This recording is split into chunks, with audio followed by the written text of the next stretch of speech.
Gold trusted gold buyers తాకట్టులో ఉన్న బంగారాన్ని విడిపించి ఈ రోజు ఉన్న మార్కెట్ ధరకే కొనబడును. మరిన్ని వివరాలకు సంప్రదించండి 7771077720. తెలంగాణలో కొత్త ఎమ్మెల్సీలకు బిగ్ షాక్ తగిలింది. కేబినెట్ విస్తరణలో ఎమ్మెల్సీలను అధిష్టానం పక్కన పెట్టింది. ప్రజాక్షేత్రంలో గెలిచిన ఎమ్మెల్యేలకే మంత్రి పదవులు కట్టబెట్టాలని భావిస్తోంది. ఈ నేపథ్యంలో మంత్రి పదవి ఆశావహులు విజయశాంతి, అద్దంకి దయాకర్, టీపీసీసీ చీఫ్ మహేష్ కుమార్ గౌడ్లకు ఎదురు దెబ్బ తగిలినట్లయింది. తెలంగాణ మంత్రివర్గ విస్తరణకు ఎట్టకేలకు ముహూర్తం కుదిరింది. 4 కొత్త మంత్రుల ప్రమాణ స్వీకారానికి కాంగ్రెస్ అధిష్టానం గ్రీన్ సిగ్నల్ ఇచ్చింది. 4 కొత్త మంత్రులతో 4 బెత్తుల భర్తీకి నిర్ణయం తీసుకుంది. అయితే ఈ 4లో రాములమ్మ పేరు లేదు.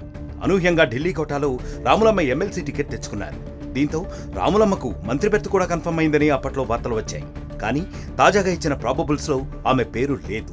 ఈమెతో పాటు అద్దంకి దయాకర్, పీసీసీ చీఫ్ మహేష్ కుమార్ పేర్లు కూడా లేవు.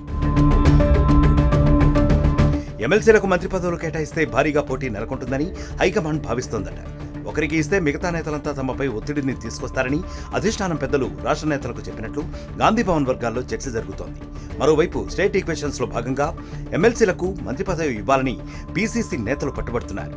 రాష్ట్ర పరిస్థితుల నేపథ్యంలో మంత్రి పదవి కల్పించాల్సిందేనని పీసీసీ పట్టుబడుతున్నారని టాక్ వినిపిస్తోంది. మరోవైపు విజయశాంతికి మంత్రి పదవి ఇస్తే మైనార్టీ కోటాలో అమీర్ అలీ ఖాన్ కు కూడా ఇవ్వాలని డిమాండ్ వినిపిస్తోంది. దీంతో పాటు తమకు ఎమ్మెల్సీగా అవకాశం కల్పించి కేబినెట్లోకి తీసుకోవాలని షబ్బీర్ అలీ, అజహరుద్దీన్, ఫిరోజ్ ఖాన్ కూడా ఒత్తిడి చేసే అవకాశం ఉంది. వీళ్లకు మంత్రి పదవిని కేటాయిస్తే ఇతర కమ్యూనిటీల్లోని సీనియర్ నేతలు కూడా తమకు అవకాశం ఇవ్వాలని ఢిల్లీలో ఫైట్ చేసే ప్రమాదం ఉంది. వీటన్నింటినీ దృష్టిలో పెట్టుకుని ఎమ్మెల్యేలుగా ఎన్నికైన వారికే మంత్రులుగా అవకాశం ఇవ్వాలని హైకమాండ్ భావిస్తున్నట్లుగా తెలుస్తోంది. ఈ నేపథ్యంలోనే రాజగోపాల్ రెడ్డి, సుదర్శన్ రెడ్డి, వివేక్ వెంకటస్వామి, శ్రీహరి ముదిరాజ్ పేర్లను ఖరారు చేసినట్లు కాంగ్రెస్ వర్గాలు చర్చించుకుంటున్నాయి.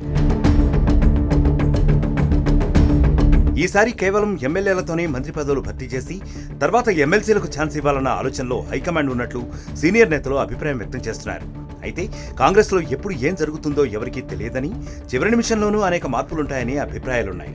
హైకమాండ్ నిర్ణయాలు ఒకసారి ఊహకు కూడా అందవంటూ గాంధీభవన్ వర్గాలు వాదిస్తున్నాయి.